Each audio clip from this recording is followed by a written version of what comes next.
when we hit the button on YouTube, like if we just start in the middle of a sentence or not. But let's go live and do our best. That's why I didn't make the waiting room screen, which I should have done. That was my mistake. I was not ready Oopsie doodle. to do that. Like, I didn't have time because we're on a kind of a time crunch sort of situation today. So hopefully you guys can see us, hear us, all that stuff. I'll make sure to put the link in the Discord server. If you guys aren't in the Discord server, you should join the Discord. It's a fun time. We have a Hazbin chat, obviously. We kind of need one of those. If we're gonna talk about Hazbin, we need a Hazbin chat. Okay, yeah, it seems like we are live, so good. But yes, I will put the link. Sorry that we're basically, like, surprising you guys, too. I know that, you know, when we used to do this for Ruby, it was sort of like, same time, same channel, or whatever, and now it's just like, hi, we're online. Whether you're here or not, in the middle of the school day, it does not matter. There's really only like 3. We're only gonna do this 3 times. Yeah, right? Because basically all these episodes, despite being 8 episodes, all came out in 3 bunches. Yeah, I'm still really salty about that. Like, not to continue to be salty long after the problem can no longer be solved, but like, I'm still a little upset that they did things this way personally. I don't like it. I think that it was a bad decision, especially because now, like, a lot of people's criticism has to do with pacing issues. You know what I mean? And I feel like that those pacing issues wouldn't have necessarily been, I don't want to say as noticeable, but I think the reason why people feel like things are happening too fast isn't just because they're happening too fast in the episode, it's because it's releasing too quickly. Yeah. We don't have time to sit on anything recently. So, like we did before. I've noticed that the watching the week to week, sometimes I'll watch something as it came out week to week, and then later I'll come back to it and watch it all in one go. And the feeling was just like, whereas before I felt it was very slow, now I'm like, oh, the pacing's much quicker when you go right in a row. Yeah. Which I feel like is a weird aspect about, like, the binge viewing model that I feel people don't And talk so about I don't like that we're in a rush, you know what I mean? Because we could have had so much more time to theorize and things like that. And I guess, I don't know, Hunter and I will be more prepared for next time. Like, we didn't really get to make any theories, like standalone theory videos this season, just because we just did not have time. Hi guys, how you guys doing? Hi Ryan, how are you doing? We're just gonna get into our weekly oh, that actually made a noise. I'm so sorry. Noise. Holy shit. I'm sorry, I didn't think it would make a noise. I thought it was just for dramatic effect. But yes, we are gonna get into it because I do have a hair appointment to go to, so we have to get started and talk about this episode. Now, Hunter was clocked in the comments and ratioed in the comment section for not thinking that Charlie and Vaggie were dating, which, okay, listen, here's my problem with people that like Hazbin Hotel, okay? Not you guys, but, like, other people. Not you, like, you're great. But my problem is that people are like, oh yes, VizzyPop confirmed that Alastor actually, you know, his favorite food is hot dogs in a live stream 4 years ago, and I'm supposed to know, like, so, you know, with Vaggie and Charlie, I will say that to me, it was obvious that they were together because they call each other honey and babe and stuff, but I'm surprised how many people, like, threw Hunter under the bus for not knowing, because there's nothing that indicates in the show until she says that she's her girlfriend. You know I don't what I mean? blame people for, like, roasting me for that. I don't think you deserve it. Get behind me, Hunter. In my defense, because, like, my reading of the Hazbin Hotel pilot was that Vaggie had a thing for Charlie, but Charlie didn't appear to be reciprocating. Yeah. So I assumed that they were going to continue to do that in the show, but it turns out that was just my perception That was just your imagination. That they were always dating. I will say that, like, the babe and the honey and the whole... Straight women confuse me sometimes. Yeah. I will listen... I think that's fair enough, right? I will listen to straight women talk to each other, and I'll be like, are you positive? Yeah, I know what you mean. And weirdly, it's the gay women that aren't like that with straight women. Right. It's the women who are attracted to other women who are nervous about coming off like they're coming on to a straight person. Right. They're the ones that are not, like, overly, like, huggy. or affectionate or something overly like affectionate. that. Because it's like, you don't want to be perceived in the same way as like a man coming on too strong. Like those men at school that are like, give me a hug. Like, don't I get a hug? Like that sort of thing, right? As many things, I blame sexism for why I didn't pick up that Charlie and Vaggie had a thing with each other. Right, because they haven't been overly affectionate in a way that you could clock them as necessarily romantic. They could be just really straight women good call friends. each other like some. Also, it was mostly just Vaggie calling Charlie right, babe. You didn't see it as the other way and around. some people just talk like that. Some people just call their platonic friends babe and honey and stuff. Yeah. So I'm happy to be wrong. You have to understand that this was not me being like, they're not gay. This is me going, they're not gay enough. I was told they were gay and I'm a little confused. I'm not seeing enough gay in my gayness. Like, that was where I was coming from. And I think that's fair enough. I will also be a little PTO'd that it's only around the time. PTO'd? PO'd. PO'd? Pissed off. Yeah, the off. PTFO'd? Yeah. I was only a little PO'd about it now because I feel like the episode where they're like, look, they're dating. They wake up in the same bed together. They're like, they call each other girlfriends. Then the romantic issues come in at the end of the... So you're saying they only brought up the fact they're romantic because in the next episode we need to have a problem about their relationship. And I mean, in all fairness, this is a realistic portrayal of a romantic relationship that's been around. Like, you're not like jumping each other's bone all the time, you know?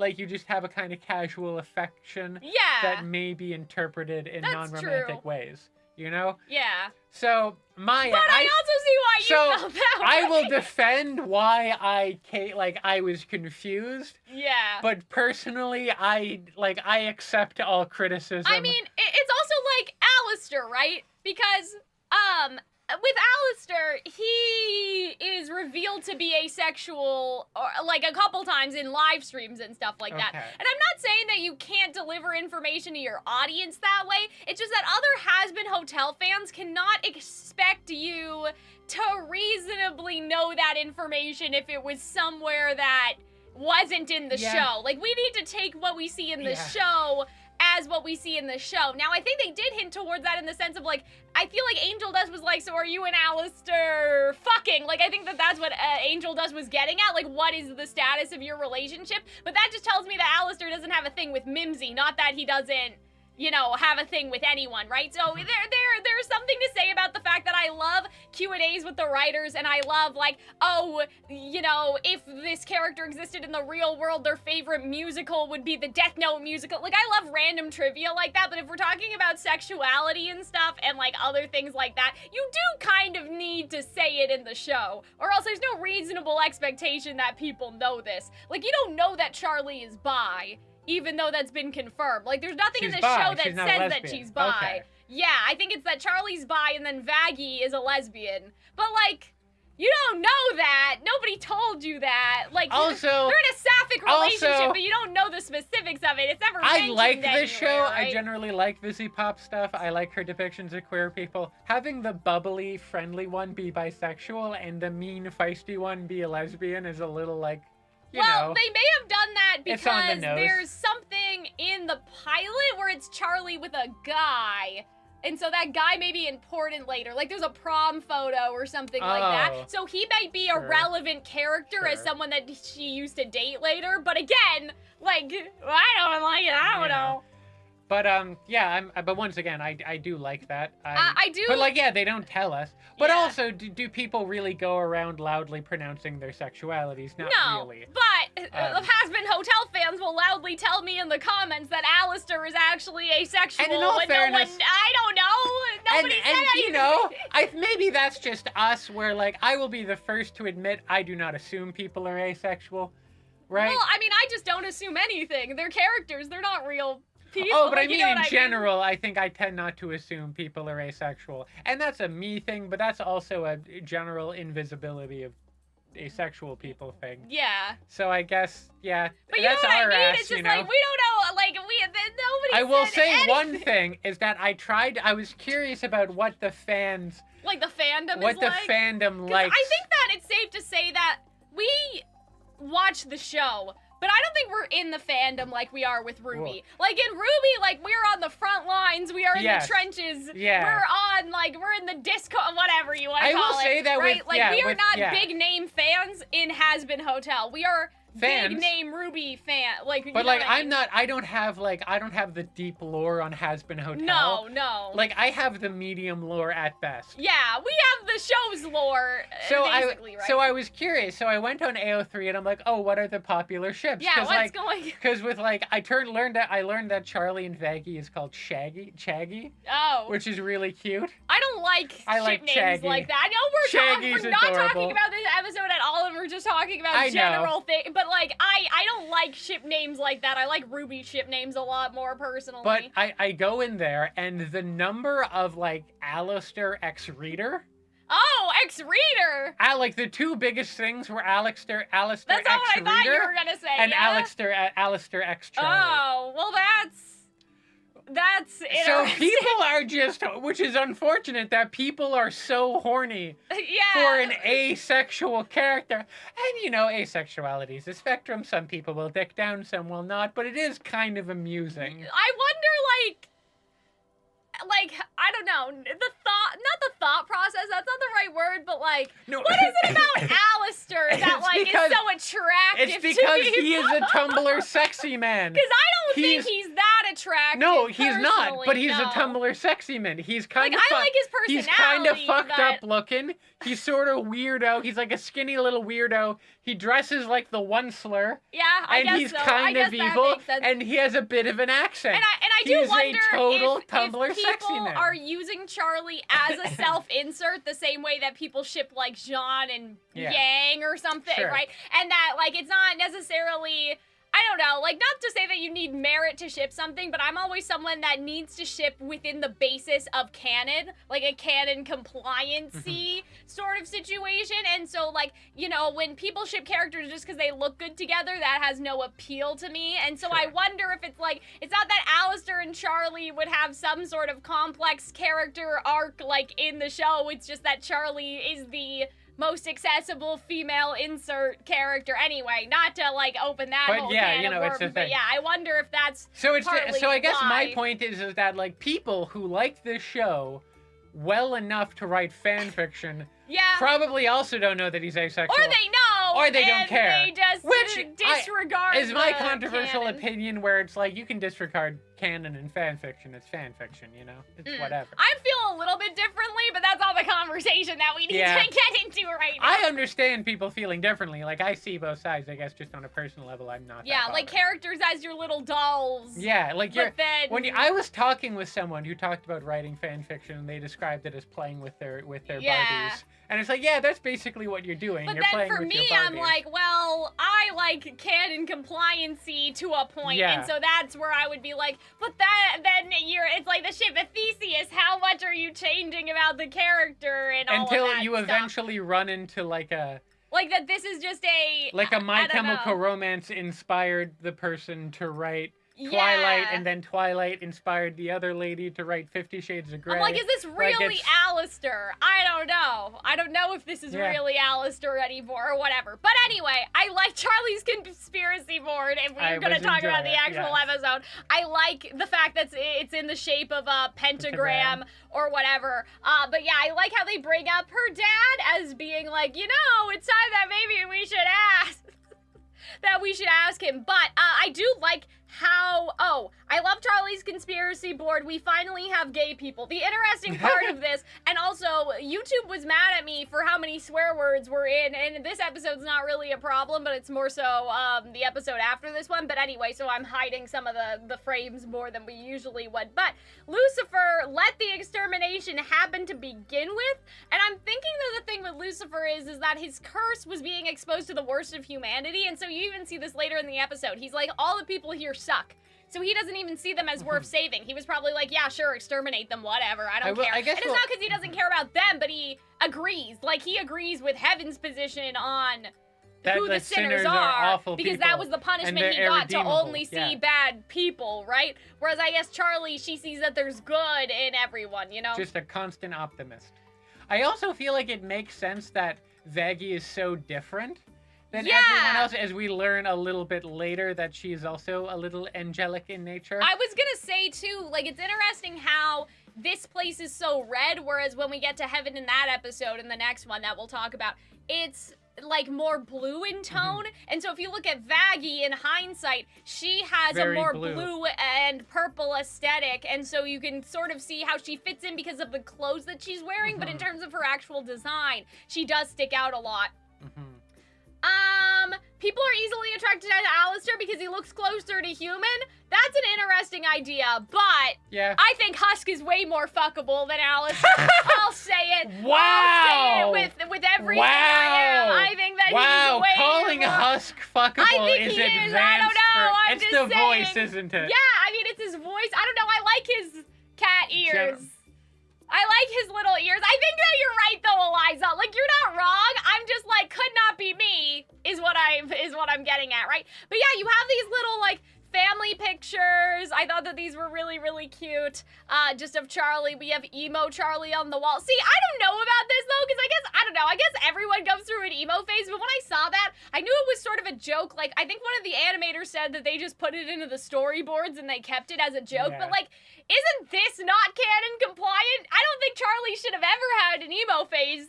It's the whole thing is that she's part angel, and that's why she's so positive. To imagine was it a positive emo? I like to imagine she was a total poser. Oh, and was right. just So doing it wasn't real. And was just like doing it for like attention from their dad. I think their that dad makes is so sense. like cynical and was like, I can be cynical too. Oh, look, and it's the same photo again. But yeah, I love the rubber ducky. I love how Lucifer is just a girl failure and sort of unhinged and probably doesn't hang out with a lot of people. I do wonder, like, who is this? Who is this guy? I don't know. Well, I guess we'll find out, right? But yeah, I really liked this scene. I liked our introduction to him, that he's not like, because this episode's called Dad Be Dad as like a deadbeat dad thing, but he's not really a deadbeat. Like, he kind of is in the sense that like he's distant from his daughter, but it's not because he doesn't care, it's because he thinks that he'll just mess everything up and ruin everything, which I feel like is different. I will say I do quite like his design. I like the all-white suit. I like the big top hat. I like the golden snake and the apple on his hat. I enjoy that his magic is very bright and golden. It feels very like angelic and magical, and I like it quite a bit. I will say too, he's wearing his wedding ring, so I feel like obviously, he says that Charlie says that Lilith and my dad split, but I kind of feel like it was Lilith that divorced him and that he didn't really want to end their relationship, so I feel like that puts him in a different light too. It's not like he was just like, fuck this kid, like, you know what I mean? Like, fuck them kids. It was like, I think, I don't know, it's like, not to say that you can't still be negligent, but, like, he's not like, I don't care about my kid. He's just afraid that by being in Charlie's vicinity that he will squander and, like, shut down her optimism. And I feel like he doesn't want to do that. Like, he wants to be able to preserve her optimism. And so he's like, I ruined everything before. I gave humans free will. What will I ruin next? I don't want to ruin my daughter when my daughter is the only good part of this world. And so I think that that makes a lot of sense. Now I need to hide this because he says, hey, bitch. Hey, which I think was really funny. Which is such a funny line. I like the circus music. Of just how goofy and silly and incompetent he is. He just doesn't know how to relate to his daughter and yells, hey, bitch. Yeah. Chad is saying, I don't ship Alastor and Charlie knowing their sort of father-daughter relationship thing. We'll talk about that. I don't think that's gonna stop anyone. I know that may be disturbing information. If anything, some people might like it even more. Yeah, and that's and, you know. But, I don't think that part's stopping anybody. But I do wonder if Alastor, like, does he actually feel that way? Or is he just messing, like, is he just trying to get under Lucifer's skin? It's an interesting thing, because I was like, does he have, like, a romantic thing with Lilith? And so is Alastor, is it, like, actually stepdad? Well, but if he's asexual and aromantic, I guess you can still co-parent if you're asexual and aromantic, but you know what I mean? Later in this episode, we learn from Husk that he's on someone's leash. And so my theory was that he's on Lilith's leash. Yeah, but I'm just like, that's why he doesn't really care about Charlie. He's just forced to look after her. And so I don't even know if he actually feels that way, like a fatherly way about her. But I was like, oh, well, if Lilith and him are romantic, I could see how he would feel, I don't know, like fatherly about Charlie. He literally sounds like a carnival huckster. you know, with his tone of voice. I'm just like, I don't know. And his general I don't know what 1920s to quality. trust about anybody. So, like, so I don't really trust his intentions if he with my daughter. feels that way. Like, I don't know. I'm just like, I don't understand. Like, does he actually feel that way because he's Lilith's, like new, I don't know, husband person, platonic husband? Yeah. Is he Lilith's new platonic partner, or is it just, I don't know. But yeah, and so we get this explanation. I like how encouraging Angel Dust is, though. Like, Angel Dust has like a little smile, thumbs up situation, but I am gonna kind of not skip over this part, but we have other things to talk about. And I like how their conversation's sort of awkward, but it's also like Lucifer's trying to put like a jovial sort of tone, and you see that he's having like a lonely tea party with his ducks, and it's just concerning. The fact that it's ducks, it's just so And that's strange. a reference to the devil and the duck. I don't know, something. I read it online. I read it in the trivia for this episode that the fiddle thing is like the devil's fiddle, which I think you talked about. Which is from the song "The Devil Went Down to Georgia." But people are saying that Charlie the Daniels. ducks are a biblical story, and that's why he's a duck. Yeah, I do not remember that Bible story. But that's what they said. That's what the streets were saying, and then also like there's a ugly duckling swan metaphor that people think is happening too. But yeah, this was nice. Look, Hunter, they're holding hands. They're gay. All right, don't worry about it. You know, but like a lot of people hold hands. I know, I'm just saying, but yeah. And so I really do like this scene though, how she's asking him for help. I like how their faces just change as they're overhearing this on the phone, but I do like how he looks over the picture at his family, because it's like, that's my little girl asking me for help. I won't mess everything up this time, but I like to take that in the depression. background, we see that weird little spiral rainbow thing. Oh, layer yeah. Do you want me to rainbow show that? thing again. Yeah. Yeah. And it's probably just something they had as an asset that they I put it in. think it's just like the globe. Like, I think it's like the having layers like a of hell. globe. Yeah. But like, you know what I mean? That's how I see it anyway. It makes sense. It's just sort of odd that like Charlie and to him both have them. But yeah, I like the little montage of their like cooking. There was nice, like, again, military Vaggie in there. Which, yeah, makes sense because she's very And that was what I was theorizing about, right? Does Alastor... Hold on. What's going on? Oh, no, that's his eye. Yeah. I was like, does Alastor have a piercing? No. It's his monocle that has a little string on it. Right, yeah. But yeah, anyway. And so I think what's interesting, though, is like Alastor hates this man on sight. And that's why I was like, you know, again, before the aromantic thing, I was like, is he fucking with Lilith? Is that why? But I guess they could just be platonic partners, super villain partners. It's almost like they're just like pissed off exes or something. Yeah, like because here's my going thing that I'm thinking right now, is that Alastor is on Lilith's leash, but the relationship is more of a, like, Jesse and James from Team Rocket, where they're kind of partners, but they're not romantically together, but they're still partners in this, like, I don't know, the bond that you have with your super villain co-partner, like, I don't know, like how people, I guess, thought that Roman and Neo was in Ruby before we found out that, like, Neo kissed him and whatever in the novels, like, just the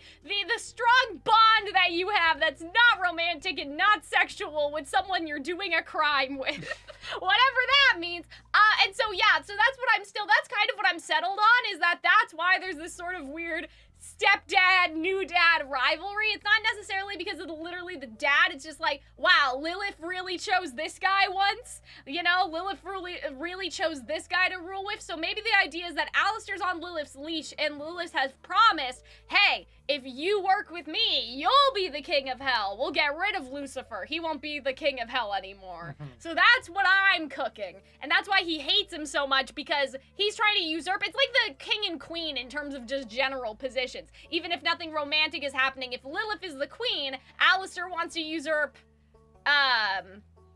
her dad as the king, right? Yeah, or I mean, whatever. he definitely is ambitious, but yeah. But that's what I could see is happening. And it's just like, is that Lucifer's but it doesn't more really powerful explain than the him? leash thing. Well, it kind of does, because like if you it's- work for me, eventually I'll get this position of power for you. That could have been like the deal, him right? and Lilith are looking to topple Satan. And it's like, Lilith, it's not that they're equals, but the promise that one day they will be equals. That's my going theory at the moment. But yeah, I liked the scene with Razzle and Dad. But like, look, there's just so much. He's just watching. Like, I feel like every episode, we should just make an Alastor supercut where we just watch Alastor's behavior? Because, like, he's just so creepy he's giving and us sinister. so much. You know what I mean? I mean, he's just kind of standing there, but he's just so. But he's like so the way sinister. that he looks at him, I feel like tells us a lot. I will of say I was information. kind of shocked at how tiny Lucifer was because you don't really get the Well, he's impression also when an you first... angel, right? Yeah, so... but he's just so itty bitty. Like the seraphs were way bigger than him. Yeah, I guess that's know? true. Maybe he's shrunk with age. I don't know. But yeah, He's I just love. a short king. Like, it's finally nice to put a face to the name. I guess like everybody knows Lucifer, so that's not that suspicious. But I feel like there's just something. I don't know. There's just something. Wait, go back. Yeah, they smell welcome, Dad. They put on the wall, and then they have a birthday banner like "It's a boy" or something in the back, which I thought was kind of funny. But yeah, like I wonder if that's why. It's like, oh, this is the person I'm trying to dethrone, like this fucking idiot. This is who I'm trying to get the position of King of Hell from, because I feel like Alastor, it is within his character to want to be King of Hell. He wants to be head overlord and everything. Yeah, so it makes sense. I think so. But yeah, I love how he's like, you might have heard of me, and he's just like, no. But yeah, he's just so unhinged. Like both of them, like big pointy tooth smiled, wide eyes kind of like going crooked. Yeah, also we have the bugs fucking joke, but I think I am mostly gonna skip past this because there are some things here that are not safe for our viewing or whatever. Without Alastor, we wouldn't have been able to pretty up so much. Did I miss the line where Charlie's like, and this is my girlfriend Vaggie? I think it's coming up. Okay, because we rewatched it before we did this, and I think I missed it. Whoa, I missed it then too. Jeez. I mean, it's not like Alastor doesn't know what Lucifer looks like before now. It's not I feel like everyone Alastor would know what Lucifer looks like. Yeah, that's true. So maybe he was trying to be like, you're irrelevant, so it's nice to put a face to a name. Maybe that's what they were getting at, is like, oh, like no one's seen you because you stay inside of your little house and never come down. It's great to put a face to a name, like talking about his irrelevancy. But yeah, I liked this bizarre request thing, and like, yeah, this is where everything started. Just in this episode, this is where it all started, right? Quite an impressive young lady. We're all very proud of her, right? And it's like, you know where she gets it from, not you. You know what I mean? Like, he's just so malicious. Yeah, so this was the girlfriend, right? I love this. Like, you like girls, so do I. Like, I just thought that was such a divorced dad thing to say. Like, not really quite sure funny. what to say, but is like. It's like that Will Smith meme of like, he's a little confused, but he's got the spirit. Yeah, and I like, you know, it's interesting that he says that Vaggie's pretty, not just, like, again, not to say that had anything to do with her being an angel, but like, we know that Lucifer doesn't like the people of hell. So I wonder if he's like, I don't know, he's sensing the angelicness. Not that he knowed, or not that he knowed, not that he knew. Not that he knew or anything, but I'm just like, oh, that's kind of suspicious in hindsight a little bit. But yeah, what I don't like is like everybody else in this episode are just chilling really in the background, and like it's not that weird. Like I think in this scene it's fine when they're introducing everyone and there's like a nice joke with Nifty and whatever, but like I feel like that the music also came out of nowhere, by the way. Like, I don't know what they were, like, the chandelier fell, and so I guess it was like, oh, it seems like that you need help, but, like, that's something that I do have a problem with in Hazbin Hotel, because you will have people online that are like, I don't like how the songs come out of nowhere, and then you have other people like, oh, like, you know, it's a musical, how dare the musical start to sing out of nowhere, but, like, I feel like that both of those people are wrong. The people who are complaining about the music in a musical are stupid, but also the people defending how abruptly the songs start are also kind of dumb. Yeah. Because there's a middle ground here, and this just happening all of a sudden because the chandelier breaks. We could have had one line like, oh, like, Charlie, it seems like this place is falling apart to me, and then you have the music starting as the characters are talking. Alastor was low-key, thank you, C-Mills, for the super chat. Alastor was low-key in shambles for most of this episode. It was the closest that we've come to Alastor seeming insecure, which you're definitely right. I do agree. He's definitely feisty. I love how he's, because with Vox it was like really not a contest, right? But with this it's definitely a bit, you know. So this is why I'm like, they're an even match. Where did this music come from? Like, we just started out of nowhere. They could have had a better interlude to get us into the music. But I will say about this song, I think it's one of the best songs in the show. It has a very consistent rhythm. It has a very nice melody. Like, my beef with some of the other songs that people did not appreciate was the fact that the rhythm is so inconsistent. Listen to the classically trained theater kid, folks. Yeah, exactly. You know what? It was so funny. Someone in my comments was like, I hate how in every reaction you're criticizing the music. If I wanted to hear someone criticize the music, I'd listen to a musician, and I was really heated. I was like, are you fucking kidding me? What's that supposed to mean? Like, yeah, I am a trained musician, and it kind of just sounded like that they don't want to hear criticism in their reactions. But if you watch a reaction just to consume something mindlessly and just to see people be excited, like, I guess that's fine. Yeah. But our reactions were never like that. It's a reaction and review. Like, every one of our reactions is called an and review. It kind of just sounded like they didn't want to hear any criticism at all. I was so heated. I was like, what the fuck did you just say to me? What do you mean? A trained musician. They never replied. So, if that person's still out there, screw you, bestie, because that was not very nice. I do like the song, though. Again, very Aladdin, very Friend Like Me. But again, think of Aladdin, how... It did remind me of Friend. It was like an electro swing... Friend Like Me. Yeah. But, like, think about how, like, when Friend Like Me starts, he's like, I don't think you really understand what you got here. Let me illuminate the possibilities. And then the song starts, whereas this was just like, and we're singing because the chandelier broke, right? But yeah, I think that the lyrics are really good. Like I said, I don't want to get too into it because I will make videos. But yeah, help from the big boss of hell himself, like, that's very nice, like, very nice alliteration going on there. The reviews on Yelp thing reminded me on Beetlejuice, like, they do that same joke, like, we found him on Yelp or whatever, like, glowing review thing, but yeah, 5 stars, flawless, like, there's some very nice alliteration, like, the punch of a pentagram, even like, I thought that was really nice. The visuals remind me of a friend like me, well, where he's, like, transforming and bouncing around like, the room. Alakazam, that's a direct, like, Aladdin sort of reference, right? I like this. Like, usually I charge a sacrificial lamb, but you get the family rate. I thought that was really smart. Which is also funny because that's a Bible thing where Abraham had to kill his son Isaac, the bind where he bound him and almost murdered him. So like the family discount. Yeah. Of the that's a little. And clever. Alastor looks so pissed. But yeah, I love how everybody is a different version of Lucifer. I thought that was really clever. I thought that was really good. But yeah, this is just Aladdin, right? Like this really idea Aladdin. Of like the a la carte, like that's just, I love this. I didn't notice this before. Did you? That Alastor's head is cut off. I did not notice that at all. But yeah, even the rig the game thing, I'm pretty sure that this was an Aladdin too. The slot machine.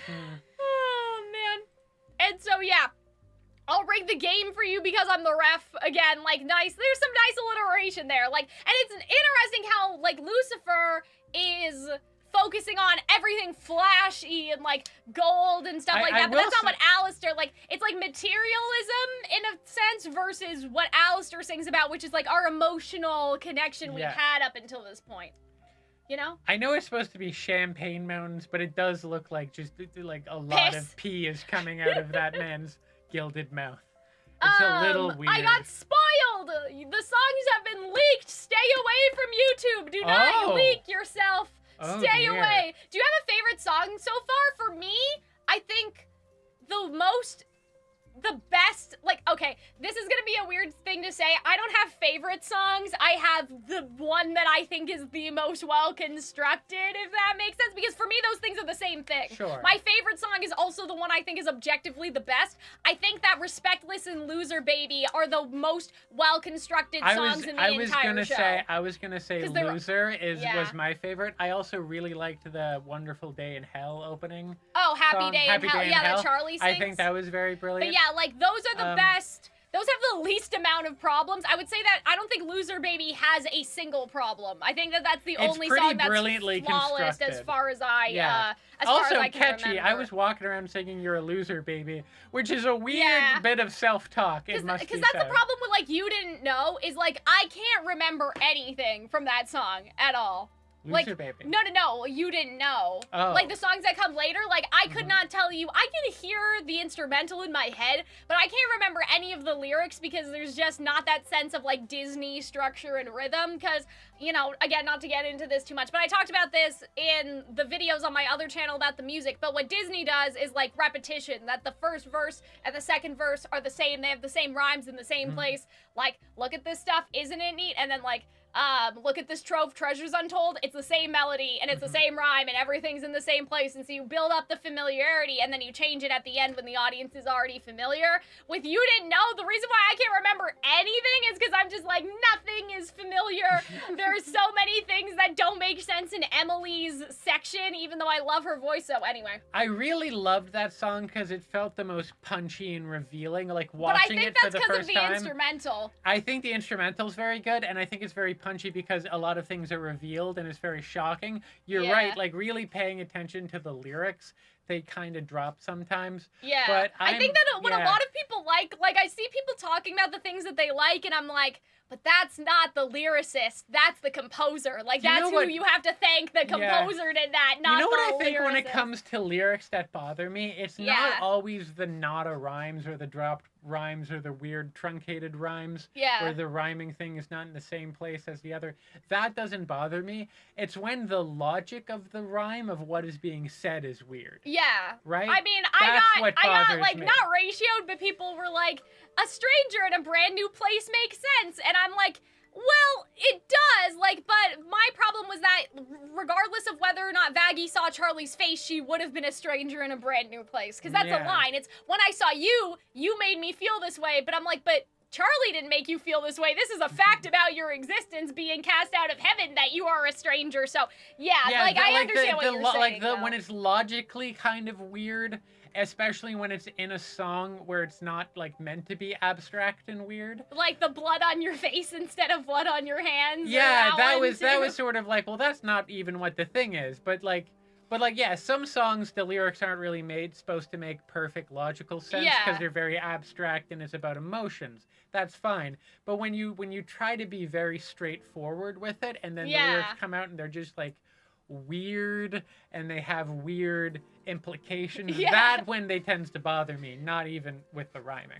But yeah, like, so for that reason, I like that song at the end of the 6th episode or 8th episode more than 6th episode more than I think you do, just because the things that tend to bother me in lyrics are not the same like, things. This doesn't make logical sense. Yeah, which is different than how you feel about it with the construction of rhymes and whatnot. Because it is kind of like, I don't want to say Lin-Manuel Miranda, because I do like Lin-Manuel Miranda, but I did talk about this with a friend who also has a music channel like the other channel I made. And I asked her, I was like, is this a thing? Like, is there a technical term for this? Like, is this just something, like, that happens in pop music and that I'm not maybe aware of? And they were basically like, no, but it's something that Lin-Manuel Miranda does. And my thought process is that maybe a lot of people try to copy him without actually understanding what it is about what he does that makes it make sense in the end. And so, yeah, there's just some weird things. But for me, I'm like, well, I can't remember anything. I can remember Loser Baby basically perfectly. I can't remember anything from You Didn't Know. Except for, Lutz? What's her name? Loot?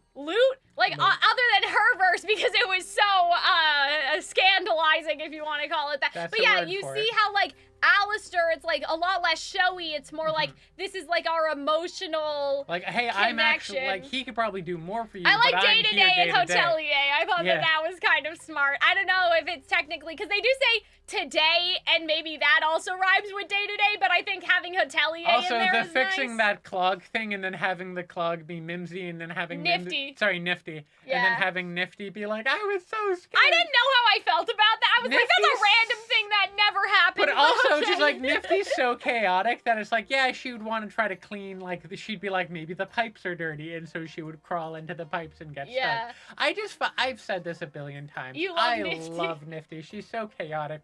She's just like a comedic hand grenade. I think throw her into any room and she's funny. The weird thing is what happens here. I'm truly honored that we built such a bond. You're like the daughter that I wish that I had, which was a little jarring at first because they did so many rhymes after each other, but then they fix it because they say, I care for you just like the daughter I spawned, which is the slant rhyme for bond. and then it's a little funny, you could almost call me dad. That's what had rhymes with. But it was a little jarring at first. I was like, where are we going with this? Like, after rhyming a couple it's things like, in a my row. thing with this is like, does he really feel that way, or is he just trying to piss off Lucifer? I think he's trying to piss off Lucifer. Yeah. I don't think that he actually feels like her dad in a fatherly way, but more like, I would be the better king of hell than you. Yeah. That's what I'm still going with in terms of this. But yeah, I like the fiddle. Again, this is like what I wish happened in Stayed Gone, that they actually had because I wouldn't say that this is a duet, because they don't sing at the same time, but like an actual battle of the instruments. I do find it really amusing that, like, he's playing a, oh my accordion? God, an accordion, thank you, a gilded accordion, and he's holding it over his head, and he just looks so grumpy. I know, it's great. So, it's like the most upset polka show you've ever seen in your life. But yeah, like, I like this too, like, there's no substitute for pure angelic power, and like, also, I'm your dad, please don't forget. But he has that drool thing going on, just like, Vox, Valentino. Meant to look slightly unhinged. That's one thing about Alastor, is that it's almost like the agreement is that he always has to look cool. And I love this. I love how it's like, again, playing to her emotions instead of, like, Lucifer is playing to a lot of, like, this is about me, whereas Alastor is saying this is about you. And I think that that's a nice manipulation tactic, right, to appeal to Charlie's sentiment. Because he's like, what a bunch of losers. That's not nice to say about her friends. That's not a nice thing to say, you know what I mean? Like, I love how they have this conflict. But what I will say, okay, listen, I don't think this is an unpopular opinion. I think that this is the first song where if I criticize it, I'm not going to get jumped, because every other time I've talked about a song, someone's jumped me on wherever, right? I think that Mimsy's interruption is like universally, everybody agrees that this sucks, okay? I feel like they didn't know how to exit. It's kind of like, do you ever listen to an old song? They tend to do it less nowadays, where it's like they don't know how to, like, what note to end a song on, so they just keep going and it's a fade out. Yeah, I guess. It kind of feel like those fade outs is like, we didn't know what note to end on, so we fade out. This feels like we didn't know how to end the conflict between, like, Alastor and because we didn't just keep going. We didn't forever. want either of them to come out on top, like the Vox. You could have had Alastor Charlie though be like, maybe stop it! We're not supposed to be fighting. It's maybe supposed that to would be be a nice. better idea, right? Because okay, so here's the thing with the Loser Baby, when they get interrupted by the Loan Sharks, at least on the soundtrack, they finish the song. Right? That interruption is not there in the soundtrack. However, I have a sneaking suspicion that because Mimsy's interruption is sung, that there is no alternative version where Alastor and Lucifer actually finish what they were doing. Some people said that this is a reference to, like, it's not over until the fat lady sings, which is, like, this fight isn't over, you know? But, like, that only works if in the middle of the song they were like, it's not over, pal, not until the fat lady sings, and then the fat lady shows up. You know what I mean? Because otherwise, like, first of all, I don't think she's fat. She's just a little curvy, so I find that implication offensive a little bit. The fact that people are like, oh, well, clearly that's what they were going for, because she's just a little curvier than the stick people in the other episodes. So I thought that was kind of rude for people to say. But also, like, I think what's going to happen, and you guys can tell me if you agree or not, when people listen to this song, they're going to skip over this part. Like, they're just gonna stop it when Alastor starts it just kind of singing. I feel like the joke is that, like, we don't care about this person, but they think we care about themselves. I don't think you should joke in a song. So they burst in and make the, like, so it's like meant to fuck with the audience, and Still I feel hate her Jackson. I feel like Mimsy succeeds in that, oh, and yeah, like being a bit of a joke on the audience, but yeah, it's not like, you know. I shouldn't say, like, oh, you're not allowed to joke in a song, because that's not true. Also, I don't think you Hazbin should Hotel, be very funny show, a lot of jokes in it. I know, I'm just saying, like, you know, obviously that's not true, but that's what I believe in my heart. I'm like, yeah, I don't think that in the middle of the song is the time for your jokes like this. The joke would have just been if she blew through the doors like Cherry Bomb did and the music stopped. I don't know. Like the Kool-Aid Man. I hate interruptions in songs like this. I think they're dumb. They almost never work. They almost always annoy people and not in a good way. Like, again, like the loan shark stopping Husk and Angel Dust, that would have really bothered me if there wasn't an alternative where they finished the number. You know, I feel like that I don't know.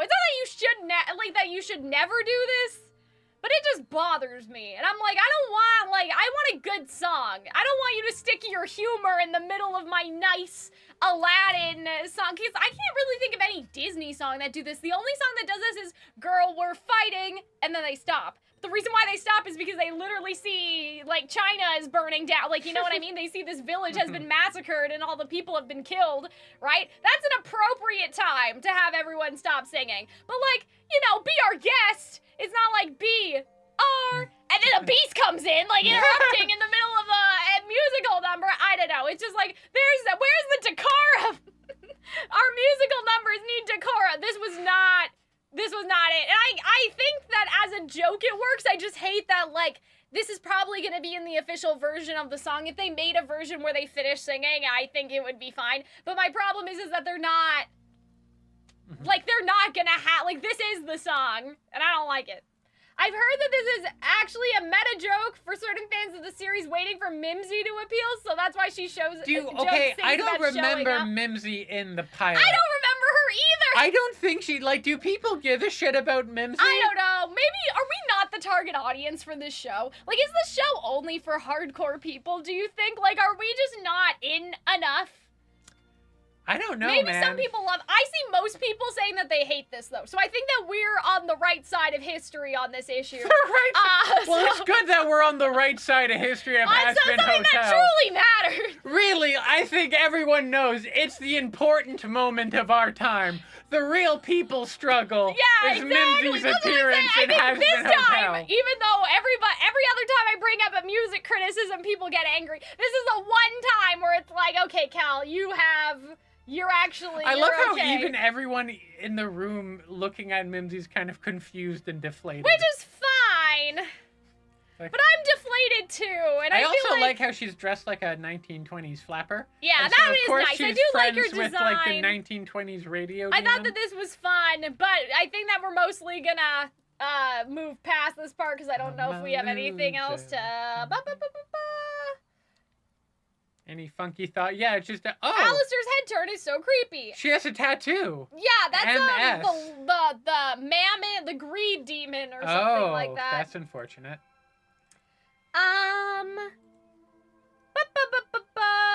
Husker has been Alastor's thumb for a long time, and Mimsy knows that. So that's like basically all that kind of matters in this scene is like, oh, they knew each other when they were alive, which is important.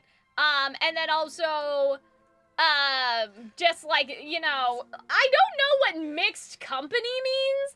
I want you guys to have a debate about this and hash this out because I don't really... My understanding is that, like, it's like when you don't always know people. I looked it up and it says when men and women are in the same space and you shouldn't have, like impolite conversation in front of men as a woman. That's what I looked it up. So I don't understand if it's... the mixed companies, I thought it was the angel part. Yeah, that's what I thought too, Trey. Like, I thought it was because he's an angel and there may be some, like, you have to warn me when there's an angel I didn't realize here. that the origin of mixed company was men and women. I just assumed when it was, like, no, it's like, people you know how in Bridgerton, like, okay, this is gonna get a little off topic, but, like, okay, so Daphne and Simon have this conversation about what you do at night when you're alone. And that's considered impolite conversation to have with a young woman. Like, that is a scandalizing conversation. You're not supposed to talk about sex in front of young women or women in general, right? You're not supposed to talk about those dirty things in front of women, right? So mixed company, I thought, based on what I looked up online, was referring to the impolite things that you don't say in front of men, or maybe talk of, like, I don't know, periods or something. Like, that would be a scandalizing conversation. Like, men shouldn't talk about sex, and women shouldn't talk about women, those women folk things. Those womanly issues. Those womanly issues, right? And so, yeah, so don't talk about your whack period shits in front of the gentleman. I was like, what does mixed company mean? Because at first people also said, like, rich as in, like, Lucifer's, like, high in status and wealthy and stuff, but I couldn't find any reference to that being about wealth. All I could find was it about being about gender. Because I've used the term mixed company in the past, but it's only when it's, like, levels of intimacy and knowledge. Yeah. Like, you could talk about a thing that a lot of people know about, but some people don't. Over time. Yeah, I guess right? It's been... Phrases change over time. Yeah, it's natural. I'm like, but what did they mean by this? I think part Angel makes sense that she wouldn't be too fond of Lucifer. I'm sure that people may not... I don't know, like, it doesn't seem like she doesn't like Lucifer, because she's like, oh, your highness, right? She puts on her airs, but I kind of have a feeling that some people may not like Lucifer and Charlie. It's interesting because that's the kind of detail I wouldn't mind seeing more of the show, because Mimsy would be in a time... oh my god, I read that horribly. I'm so sorry. It's interesting because that's the kind of detail I wouldn't mind seeing more of in the show, because Mimsy would be from an era that cares about that stuff. And yeah, you guys are completely correct. I just wonder, like, but Alastor's a man, and so that's the weird part, is that maybe it's because Alastor's basically like family. It's like, you can be alone with your brothers, but you can't be alone with some strange... man or something like that. And so yeah, I like them showing off the hotel together, but yeah, everybody else, it's interesting how, like, you know, we get this information about Huss, like, oh yeah, you're still working for Alastor. Like, it's been a long time in that case, right? But yeah, I like their little jokes and whatnot. I like how she knows Nifty. I'm not entirely sure how. Nifty's just... Well, I mean, Nifty was also someone that was attached to Alastor. Oh, yeah, I guess perhaps she has a... I would like to just imagine that Nifty's kind of a local celebrity. So yeah, like, this is interesting how they're like, you guys are friends and not fucking? Like, I don't know, that's how what I interpreted with Angel Dust, saying that. You can do that? Like, well, not even that, but just, like, that they're trying to hint at him being asexual by like, so what are you guys, fuck buddies, or are you friends, right? But yeah, I really like this backstory information, and we kind of got a bit of that in the pilot as well. I don't remember anything. I rewatched the pilot recently, which is I forgot so much stuff from the pilot. But yeah, it's the same thing where he showed up and you see everyone's dressed in those sort of clothes. Is this person okay? I have so many questions. That is it. That is a monster. Imagine what did you do in your life that you reincarnate as a couch? Sloth? Like what? Oh, okay. I wasn't saying that as a criticism. I was like, I was just wondering, like, what horrible thing did you do to reincarnate as a piece of furniture in the most twisted Beauty and the Beast, like, sloth is a deadly sin. I don't know if it should be, but it is. Right. But I was saying that as, like, a joke. I wasn't saying that as a criticism, but you found an actual reason that's sort of interesting. So Overlord started to go missing. What's interesting is, like, okay, so this is something I'm going to talk about more. No, I think it is. We have to talk about it now, especially because we're running out of time. So Alastor's magic is green, which is really weird because Alastor has a very red design. Like, Valentino's powers are red, and then Valentino, his eyes are red, and then Lucifer's powers are gold, and then his eyes are gold, but, like, Alastor's powers are green. And so I wonder, like, what is going on with that? Like, I don't know. Like, I just wonder... Is there something that these are not Alastor's actual powers, that he took his powers from somebody else? Maybe, because, like... I do like the designs of all the other demon overlords that he takes out.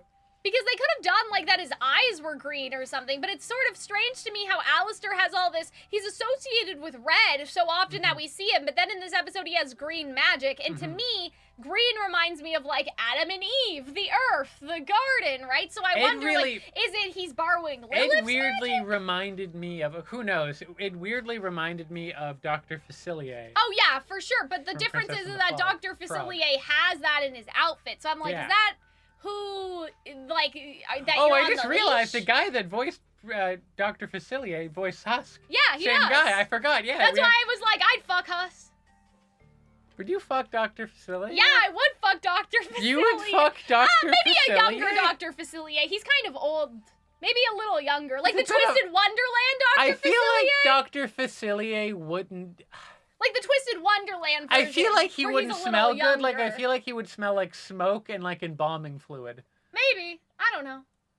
And, like, I'm not saying that the little teeth gap But you know can't what I be mean? cute. I think he's too old for me at this moment, but a younger, like, if he was my age, yeah. I would. You heard it here first, The Twisted folks. Wonderland version, right? And so, yeah, like, it's kind of weird. He has tentacles, but he's the radio demon. Wait, Dr. His powers Facilier are is in green. Twisted Wonderland? Yeah, he is. I'll show you later. Oh, but dear. yeah, I'm like, why is everything green? Is he a Twinkie, Dr. Facilier? Yeah, he is, kind of, a little bit. And so I'm like, what's going on? What's going on with this magic color? Because everybody else has magic color relating to their design.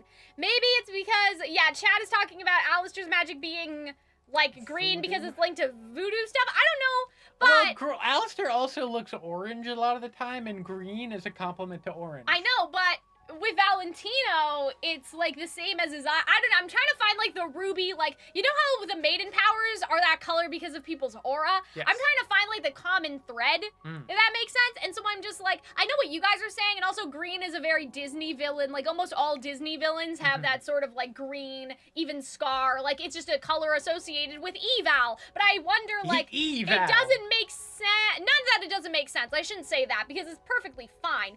I've been here a long time. I still have no idea what Cal's type is. It's very complicated. It's a very long and complicated. There's a chart on Twitter that I have all of the men that I like somewhere. So if I find it, most of them are fictional characters. I'll retweet it. I mean, I think all of them are not real. I think all of them are fictional. If I find it, I'll retweet it for you so you guys can oh, I found it. That was not hard at all. Wow, that was quick. Yeah, I know. God I damn, knew where you had that one just on the back burner, huh? It to come from, like the... Good lord. Okay, I retweeted it. I put it on Twitter if anybody needs to know. And anybody if anybody needs to know desperately and wants to take a look. I think you convinced me to do a similar thing. I think I did, yeah. Well, but I don't think that you ever did it. No, I did. I put a list of fictional characters I thought were hot. But yeah, I like how Husker comes to warn Alastor because I don't think that this was out of care. Like, we only know Mimsy comes up when she wants something. I actually think that this was Alastor trying to assert his dominance as an equal. Or, sorry, Husker trying to assert his dominance as an equal. Maybe I should actually read what I said. Also, Mimsy may not be a reliable narrator during the Alastor section. I feel like that we have to keep that in mind, is that this is just her interpretation of events, right? But, okay. Husker actually went to Alastor to warn him. I don't think it's because he likes Alastor, because clearly he talks negatively about being on his leash, but it's because it'll cause problems for Charlie, and this is a way for him to assert himself as an equal. Like, he's trying to, not condescend, but like, hey, I'm warning you about this, Alastor, and Alastor does not like that. Like, he's not happy. It's like, Husker really can't help but be helpful. Yeah, it's not even that, but it's like, I still think that I know better than you. You may have taken my powers, but I'm still a smarter overlord. Like, it could have been that sort of thing, right? Like, I don't understand the connection with this, though. Who in their right mind would cross me? You've been gone for a while. It's not like anyone knows why. Is it like, oh, well, they might think that you're weak because you've been gone? I guess that's what they were trying to say, right? But yeah, it's... I liked this scene, like, in terms of the animation. I liked the head twist. I thought that was really, really good. But yeah, this is like the scene that made everyone, but see, look at this. He's flashing red, but his magic is green. And so I'm like, is that his magic? I wonder if it's not. I don't know. Like, there's just something suspicious about it. But yeah, I hate how, like, he makes us feel so small. Like, I love Alastor. I think Alastor is one of the best characters in the show. And I love how many questions Alastor's existence brings up. But, like, this wasn't very nice. Which obviously they're in hell, right? But he's not a nice person. No. This is also the scene where it's brought up that Alastor's on someone else's leash. Yeah, and so that's where we're thinking about Lilith or Eve or somebody. Some people said that, like, somehow he's bonded to Charlie and Charlie doesn't know about it. What if he's bonded to, like, someone in heaven to make sure that this doesn't succeed?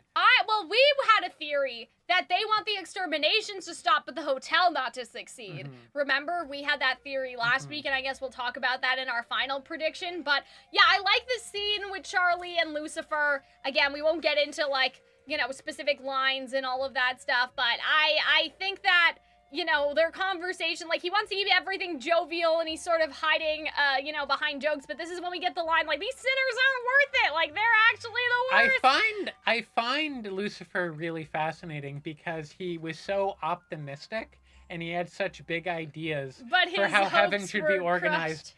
But and then, you see Vaggie's suspicious head tilt, which now makes a lot more sense, a lot right? of sense. But it's just like the way he strikes me as like a hippie. Yeah. A baby boomer that started as a hippie in the 60s, but then left the kind of free love, peace for everyone movement, and then in the 80s got into finance. Like, there's someone that, like, had high ideals, but their high ideals were sort of crushed by things that were out of their control, and they became sort of cynical and disconnected from the optimistic person they once were. And I really like that character for him. Yeah. And I think that's part of the point, too, because he's like, you know, he doesn't like the bad things that people did with the free will that they got, right? And so I feel like that it's personal for him that he's been around all these terrible people. But yeah, and so let's cover this scene up because there's some swearing in it. But yeah, I think what's weird, though, is that Lucifer doesn't even try to protect the hotel or anything. And I guess it's because, like, he does say, like, see, like, you can't expect anything from these people. Like, he's like, oh, I was right. You built something nice and then people, you know, ruin it for you. But I'm surprised that he's not actually using his powers to stop anybody. Like, I don't know. Like, I thought it was weird how he had such beef with Alastor, but then he lets Alastor entirely take over. I will say, I also like that it was going to be Vaggie that was kicking ass, and then Alastor said, no, I can do it. But yeah, again, we have this, like, greed I want to see Vaggie fight someone. I feel think like that she will eventually, because every time she tries, she's told no. So I think that that's, you know, part of the point, right? And so, yeah, I guess that, like Lucifer's proving a point by trying to let this happen, but I'm surprised that his pride with, like, Alastor doesn't supersede the idea of making a point that, like, people will break the things that you know? So yeah, I do get it. I get why they did that. It's not like a plot hole or something. Regards to Mimsy, I think that, like, Alastor, it's not that he's, like, throwing his old friendship away because Mimsy is ruining things for him here. I think it's that, like, I'm not gonna let you use me because it makes me seem weak to other people and to Husk and everything. And so I think that, oh, I see what you guys are saying. Alastor doing it in a statistic way proves his point, I guess. Yeah, I could see that.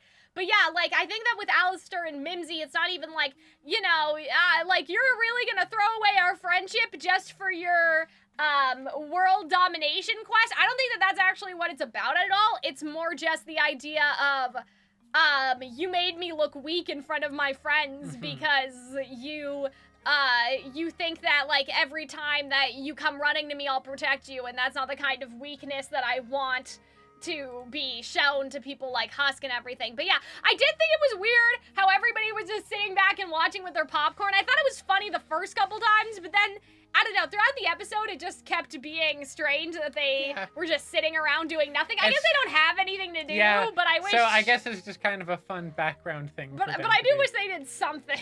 And I guess it's also amusing how, like, fucked up it is that these people are kind of twisted, that they'll watch people die and then be kind of casually amused. So on this song, more than anything's mostly good. There are some things that are suspicious, but it's very, more solid. It's very more solid than, other songs in the show. But yeah, and I like the We were watching this, and then, you paused and you started singing Viva La Vida by Coldplay. Yeah, because I think it's in the same key or something. Like, you could sing and it over top and it violins. doesn't sound that weird. Like, in the end, I think it's the same as Rule the World. Like, I think it's the same, notes or something. So yeah, that was a little weird. But yeah, I think that, there's been some really interesting art, and I'll put the link in the description, or I'll put the link in the chat, actually. I think I can put the link in the chat, right? For the artist who did this, but, like, there's some really interesting, like, and in the end, I won't lose it all again. You're the only thing we're fighting for, and, like, Lucifer sacrificing himself and dying. I really love that theory. I think that's a great idea. Though I don't know the implications of, like, the idea that Lucifer can be killed. It's like Satan can be killed. I don't know. I just think that, I don't know about that, but I think that he will try to sacrifice himself in some capacity. Even if it's just, like, you guys know in She-Ra how that lady died, but, like, she wasn't really dead? Or Glimmer's mom? Yeah, it was kind of Spoilers? implied that she went into a world in between worlds, But and you then thought they that bring she her might back, come back. right? They never brought her back. Oh. So people assume that if there's ever going to be, like, a She-Ra Movie, Princess of Power movie, they go it's going to find be her? about them finding his mom. Yeah. But do you know what I mean? But yeah, I love the music notes sewn into Charlie's dress. I thought that was cool. The little thing of like the duck, like this was the stuff that he was working on. But yeah, I do like this song. I think that it's mostly good. Also, baby Charlie's adorable. I do think with Lilith, it's sort of strange because he's just letting them go. So did he really think that this was just for the best? Like, you're not being the ruler that I need you to be. I need her to be strong and you're weak. Like, was that the idea? You're soft playing with your duckies. But I love the idea that, you know, oh, gosh, they're in this sort of ruined Vaggie place, but we're giving hope. I want someone to look at me the way Vaggie looks at Charlie. Yeah, I mean, they are look, really it's cute. just, God, they're so adorable. The only thing I found weird about the song is when Lucifer says, "You're the only thing we're fighting for." Isn't the whole idea that Lucifer wasn't there for her? I think it's just the idea that, like, he doesn't care about the people of hell. He only wants to fight for Charlie. And so if making Charlie, like, forget about this idea protects her, he doesn't care necessarily about what will make her happy. He only cares about what will make her be alive. I will say also, I think Lucifer is also a bit of like a Tumblr sexy man. Oh, okay. Like his we clothing, needed to talk about this the fact that he's tiny and scrungly, the fact that he's just like a bit of a weirdo. I think he's a Tumblr sexy man But yeah, too. I thought that the scene was really, really nice. The show's got a lot of them, just leaking them out of the ears, you know? And I thought that this was sweet, but I do understand what chat's saying. I guess, like it's not that Lucifer wasn't there for her, it's that Lucifer feels like I don't want to ruin things, right? But he's like, I only care about Charlie being happy, fuck the people of hell, who cares if they're happy? So I think that that's sort of what I get from that. He's hotter than Alastor? I don't like blonde men. I'm very particular, like, I don't know why. So I think that that's what I don't like about him. I just have, like, weird preferences, I guess. But yeah, I really like this scene that he's like, okay, I'll get the meeting for you, but good luck. I love how the fact that he's the literal, like, he's Satan is not a big no-no for you. I mean, apparently Satan and Lucifer are two different people in this world or something. Like, that's what people said. I don't know. In this world, who knows? I mean, there's so many nicknames for, like, the devil. Yeah, I'm a little confused about that. Lucifer, but Beelzebub, fucking, yeah. But yeah, I do like, but see, look, his magic is red and gold, and that's his color scheme. So what's Alastor? What's going on? You're just hyper-fixating now on we know why. In spirit? Vaggie's like, uh-oh. It was very not good. cute. Okay, I need to get a water very, very quickly, and we kind of have to speed run because we only have 20 minutes to talk about. Wow, you better piss real fast. Oh no, I don't girl. have to pee. I need a water I bottle. need some water. Do you want to start and I can grab a water bottle for you? Yeah, sure. Okay, we'll do that. You know where they are, right? I do like how they have a pride sticker, but in this context, it's like the deadly sin pride. Yeah. Very gay with the stickers on the luggage. Yeah, Hunter's like, I did not want to be left alone to control this. Okay, so the hesitancy to go to heaven makes a lot of sense now. YouTube got mad at me for the language in episode 2 in some reason, and so we do have to hide pretty much most of this. Like, half of this episode, I had to censor the swearing in our reaction because YouTube was not very happy with episode 2's amount of swearing, and I thought episode 2 had less than episode 3, but fine. And so I had to censor every swear word that happened in this episode, and it was bad. Like, for our reaction, I had to censor everything, and it was insufferable, and it was not fun. But yeah, we're pretty much gonna, not to speed through the stuff with Angel Dust, because not to say it's not important, but, like, it's kind of not... It's kind of not, and there's too much swearing. But yeah, what's really weird is that Alastor is just completely absent from this episode. Where is he? What is he doing? We have absolutely no idea where he is. He's just not here at all. But yeah, we're gonna kind of skip through stuff, and like, yes, I like to see Cherry Bomb. I'm glad that she was in this episode, but she swears way too much for us to show anything on YouTube, and it was really annoying to censor every time she swore in this episode. You remember back at, like, it's so funny that, it, like, back in the day, it was like, yeah, YouTube, you can swear on YouTube, whereas you couldn't really swear on daytime television. Now, It's like, no, you can't. But swear I do on understand YouTube because either. there's like 50 swear words in this episode, so yeah. But yeah, I like seeing Cherry Bomb again. I thought that was fun. I like, oh, you know, they're friends and everything. Oh, grumpy and like Vaggie. the bomb exploding. Like I thought that was funny. But yeah, there's so many Australian swearing. There's so many. But I love how Charlie's like, it's so nice like to meet Angel's friends, and then she's like, I wonder why, right? You know, and it's not little, accurate to Australians because she's not using the C word. No, she does. Enough. She does? A couple times in this but episode, not near. too. Like, I feel like it should, like, if there was happened, it was like once or twice. It should be at least a dozen. But yeah, there was a lot. But yeah, the portal to heaven opens. I do like the thing going on with Pentis. I do wonder if like it's not that Angel. I don't know. There's something weird going on because Cherry's like, get away from me, like you know what I mean. But then she also kind of flirts with him, so I kind of get the impression that she just wants him to admit that he likes her and that that's her problem. It's not necessarily that she even finds him repulsive. Yeah. It's just the idea that he won't be honest about his feelings, and that's what she doesn't like. I also just really like how much of a girl failure Sir Pentious is. Yeah, where he just has I like do a love little. him. He has his little crush on Cherry Bomb and just wants her to pay attention to him. But yeah, he's adorable. Chad is asking, which character would you cosplay if you could? I would cosplay as Charlie. I think that pretty much fits. Huh, who would I cosplay as? I don't know. Nifty. I think Nifty Nifty? would be fun. You're I don't so know. tall! That's I'm hilarious. really tall and I have 2 eyes, so I have no idea how I'd be able to do that. I don't know. You need like a mascot suit. I would either need a mask or I would need to have a giant eye be on my forehead. Or, I don't know, Vaggie's cute. I don't know how I would do that. Just her hair is so funky. I wonder if Vaggie is worried that Charlie may like heaven more than hell just because it's in Charlie's like nature, you know, especially later in the episode where she's like, there's ice cream and rainbow sprinkles. Like it seems like that Charlie does fit in here even though she does stick out. I don't know if I like this guy's design. I also don't like his voice. Sorry. No offense to the voice actor. I'm pretty sure he just did what he was told, but I hate him. I find him amusing because he seems kind of, I mean, obviously it's a 2-dimensional animated show, but he seems weirdly especially flat.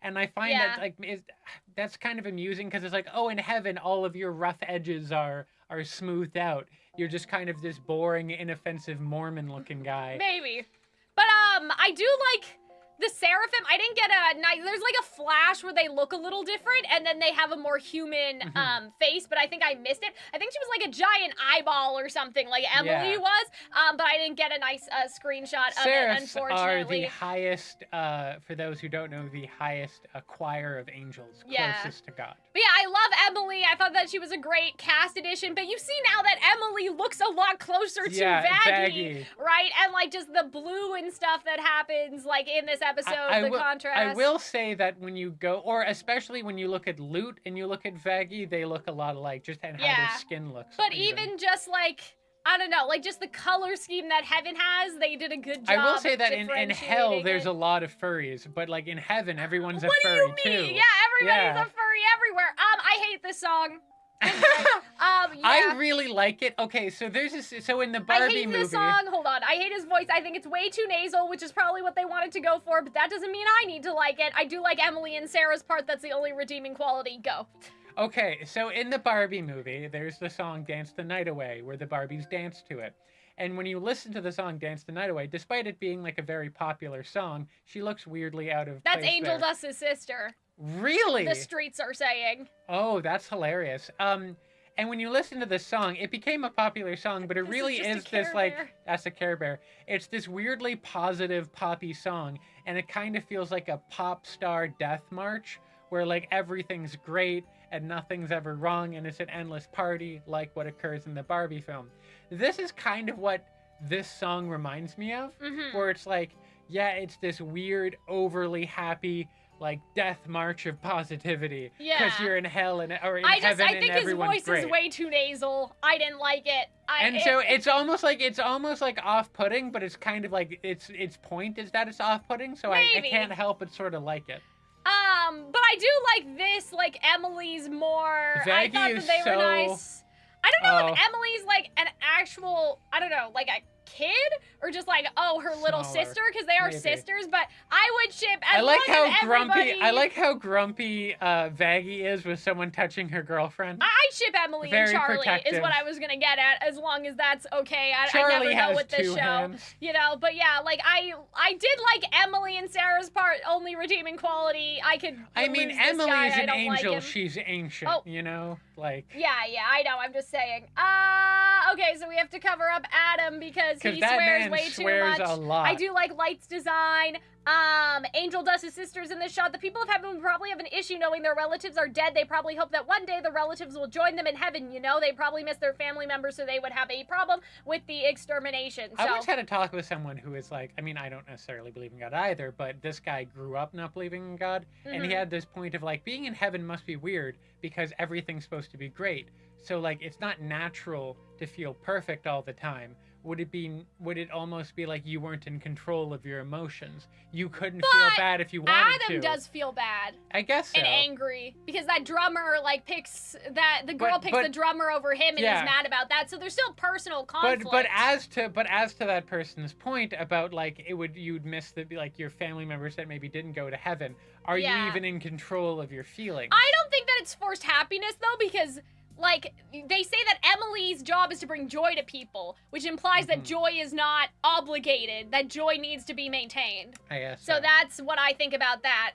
But yeah, The Exorcist, I think that Lute is much more capable, obviously, than Adam, right? Like, she even says, like, you should listen to your lieutenant, Adam, right? And so you can see that there's still... conflict. I don't think that people are forced to be happy. I think that most people are happy just because, like, Adam says, oh, it's heaven, we don't have bad days. Yeah. But that's just because, wouldn't you be happy if you didn't need to pay rent and go to work? Like, I'd be happy if I didn't need to, really was you this, know, like... if it was, like, it doesn't mean that I wouldn't get bored, but it does mean that I wouldn't be I will say, I don't know about if having many to of do my a capitalism. I don't know if any of my hobbies are acceptable in heaven, so I feel like I might get a little bored. But I do like this shot of Sarah. I mean, you could read, right?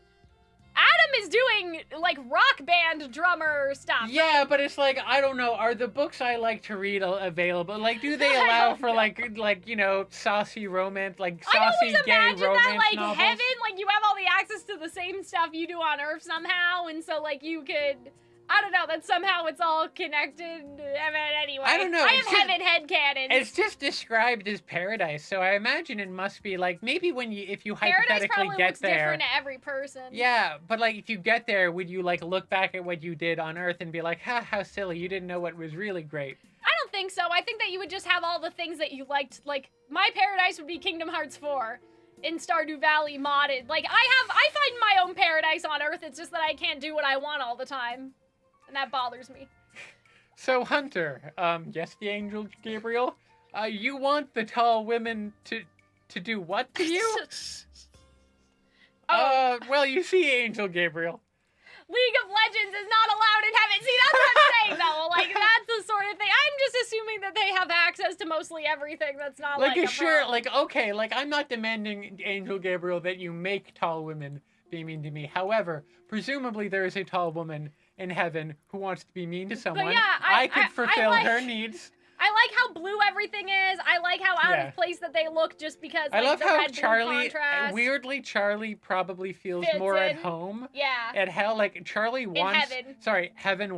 Charlie wants hell to be more like heaven, where Vaggie, I think, doesn't particularly like either places. Yeah. You know? I think that, okay, we have to skip past some of this. But basically, it is revealed that Vaggie used to be an angel. Just because Adam says some stuff that's not appropriate in this scene, and so we can't show all of it. And but yeah, we see her background, Vaggie's she was going to kill a child, but she couldn't bring herself to do it. Yeah. So she has her wings ripped off, which is how an angel falls. They lose their wings, and also her eye.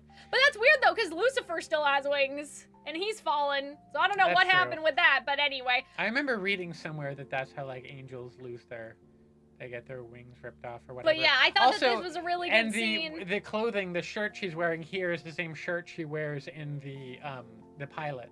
The white shirt with the 2 X's across her bust. I like Vaggie's backstory reveal, but they should have had this in episode 3 because we find this out and then Charlie finds out in the same episode. It's a great scene, but we should have been able to stew with this. This should have been in her backstory song.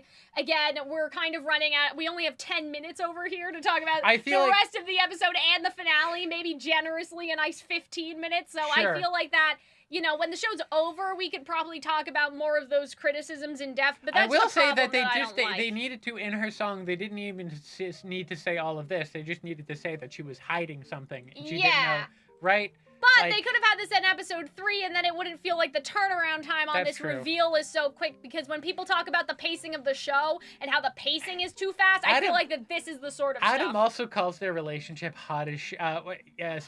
blasphemous, but hot as shit. And so is it blasphemous because it's an angel with a demon? I think it's supposed to be a double entendre. Like, I think it's supposed to be a metaphor. It's because it's two women fucking. I think it's supposed to be a metaphor for being homophobic, but in the universe, it's like May from Ruby. You know what I mean? Like, it's just a little weird because, like, Vaggie got into heaven, so clearly being gay I think that she was made by Adam.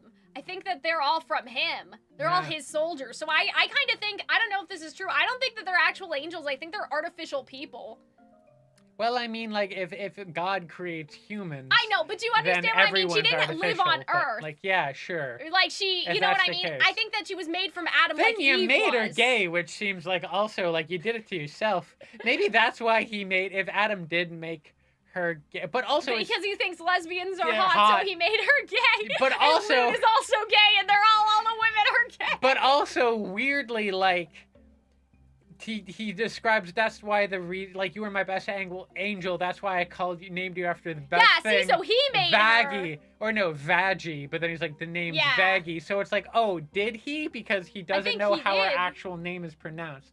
Or did she just decide to pronounce her name differently later on? I think she decided to pronounce it in a not sexual manner, right? I don't know. But I like how Adam threatens her, but then it's also subverted because during the court scene that she doesn't actually sabotage Charlie. Mm-hmm. But that's why I also feel like Adam didn't need to threaten her, and this could have been in episode 3 because ultimately this leads to nowhere. Like, Adam threatening her, it's not like that Vaggie actually does a sabotage, which not that I wanted her to, because I like how this show presents tropes and then doesn't go with what's expected to happen. Like, you expect because they threatened her that Vaggie would sabotage, right? But that's not what happened. She doesn't actually sabotage. It gets revealed because she didn't do anything. Like, she didn't do anything to sabotage, and so Adam, reveals the secret because she wasn't useful, right? And so I do like how they subvert the tropes, but I feel like that that's just more evidence. Like, I feel like that's just more evidence of the fact that, like, this did not need to happen this episode. Adam threatening her is fine, but the idea that we needed to find this out in this episode and then have it be revealed because the threat is not important and that Vaggie doesn't betray Charlie, we could have found it out on episode 3, and then Adam could have threatened her, and then the threat would matter a lot less, the fact that nothing happened. But it just feels like nothing happened because of this, except because Adam tells her anyway. So it's like, that shows how shitty Adam is, but that doesn't really, It's just like they did it to have that scene and not because they were building to any actual, like, level of subterfuge. I like the Karen joke. Yes, I thought that was very funny. I laughed definitely, at that. I like Sera and Emily a lot. I like Charlie's failed Webster dictionary opening sort of thing. Yes. What's interesting about Adam is that all of the things that he says that it takes to get into heaven is act selfless, don't steal, stick it to the man. And I didn't realize this before, but it's selfless because he gave a rib to make Eve, and then it's about not stealing the apple that Eve stole, and then also sticking it to the man was sticking it to Lucifer, I suppose, because you wouldn't stick it to God, because God is not, like, you know what I mean? That's so I think stick it to the man was about sticking it to Lucifer and not doing what Lucifer said, so I thought that was interesting. We're gonna mostly skip past the angel dust stuff, just because there's a lot of stuff in here that's not it was a lot of fun. And we have to move some. It was a lot of fun, and it is kind of nice to see Angel be a better version of himself. Compared to previous episodes. Because previously, like, he would have just done a lot of drugs and ended up somewhere doing something awful. So the fact that he not only doesn't do those things, but protects Nifty, and Nifty's so baby, Nifty needs to be protected on all costs. Yeah, and right? I really like to... Pentus's reoccurring joke of threes. I thought that was kind of funny. The idea that Pentus is very, like, enamored with Cherry Bomb and wants to sleep with her is very cute. Yeah, like, sex was funny. But yeah, I again, would you like to go to a sex inappropriate things in this whole scene. I did see some very sad fan art, though, where it was Angel Dust has gone to heaven and Husker is all alone because Husker doesn't get into heaven and then Angel Dust does, and it was sad.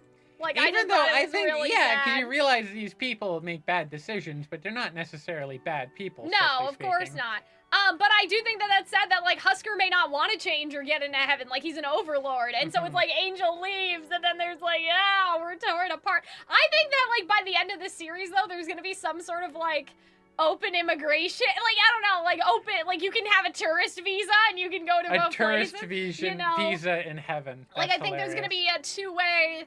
I don't know, the wall is coming down or whatever is happening, but whatever stops them. There's also a theory that, like, heaven and hell aren't actually separate, but heaven is just over top of hell, and so if you flew upward, you could get there if you wanted, and the spaceship... Charlie's able to go to heaven, so... Well, yeah, I mean, through the portal, but I'm saying that it's actually up there. Like, they're not actually in two separate realms, and both people could travel to both places if they just flew, or had a means of, like, a rocket ship, like a means of, flying or something.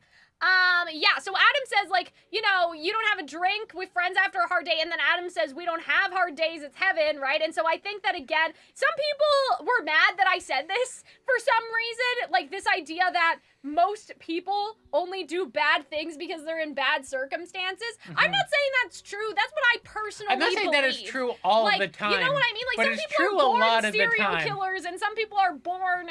I don't know, like, I do think some people are genetically disposed to, say, psychopath. But a lot of people go through that because they were, like, horribly abused in their own time. Right? And they don't know how to function as a regular person. Someone was mad at me that I said that, and I'm just like, well, I'm not saying that every single person is born without, it's easy not to, it's also easy not to want to do terrible things when you live a relatively cushy existence. Exactly. Whether that's what I was saying. Whether that's being a thief or a robber or, like, I don't know, like, and maybe joining, like, some people will still commit crime because they find it fun, right? Like violence. But I think that for the most part, like, I do believe that a majority of people are good people until their parents fuck them up or they're put into bad circumstances. That's a great example of that, is that, like, of course no one's having these issues in heaven because everything's great in heaven. Yeah. Hell, they do not have the same resources, do they? And they don't have the same opportunities to do good. Capital is a metaphor, and people were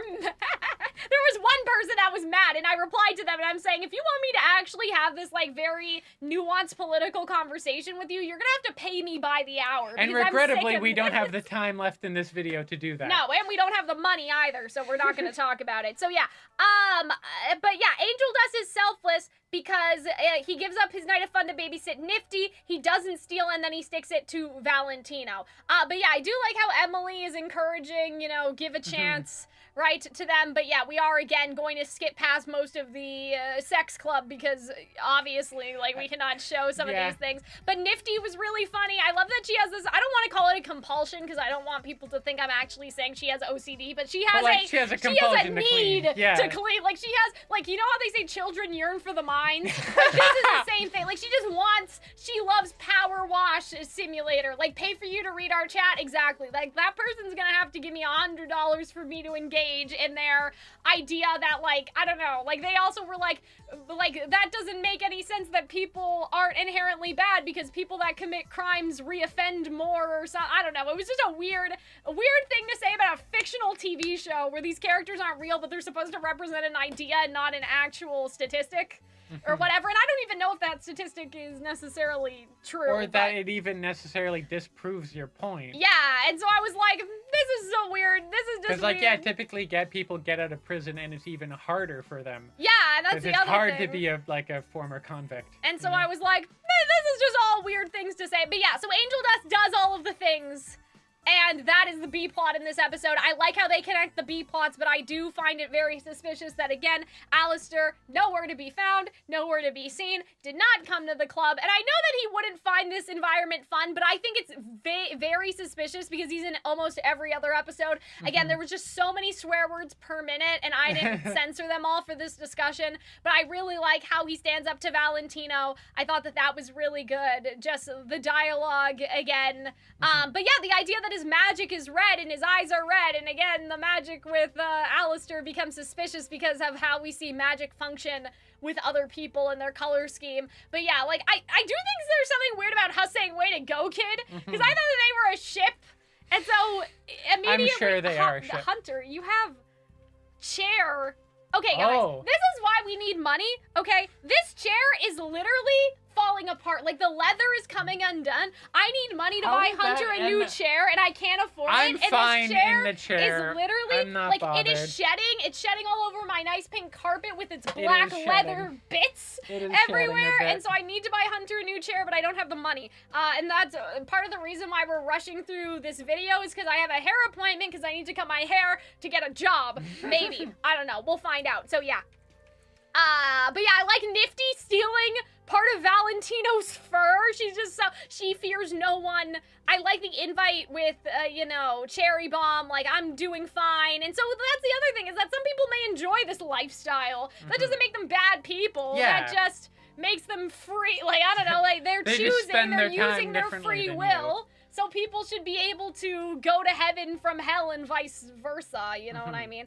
But yeah, like, he did everything on the checklist, and again, that's the stuff that Adam did in the Adam and Eve version that we're given. And I love this, like, well, okay, why isn't he here then? And no one knows! None of them know what gets someone into heaven, and I think that's crazy. Like, we know when they pass divine judgment, but, like, it's just, they end up here or they don't, or what? And so I like Emily singing, but there are problems with the song that I cannot articulate in the amount of time that we have at the moment. There's just some weird, like, syllable stuff and some weird slant rhyming and weird stuff going on. I know a lot of people love this song and they feel like that it's this great Act 1 musical theater closer. I'm gonna tell you why. I do really like it. It's very punchy. It has really big moments. But that's because moments. of the composition, okay? Yeah. The thing is that this only works, something like One Day More only works because you've heard everybody else's part before. Like, you know, Javert has his, like, we will nip this, we will leave this revolution, we will nip it in the bud, and then you have the da-da-da-da-da, da-na-na-na-na of, like, the bar people, the bar thief people, and it's their reprise, the people that run the shady hotel, and they're the thieves, and then you have Cosette and Eponine. They're singing stuff that they already sung before. The thing is that this has, like, Adam's song as a reprise, but we've never heard, we heard Emily sing earlier in the episode, but we didn't hear her sing this, and so, like, there's no sense of familiarity with this song because they're doing new stuff, and they're putting the new stuff with the old stuff,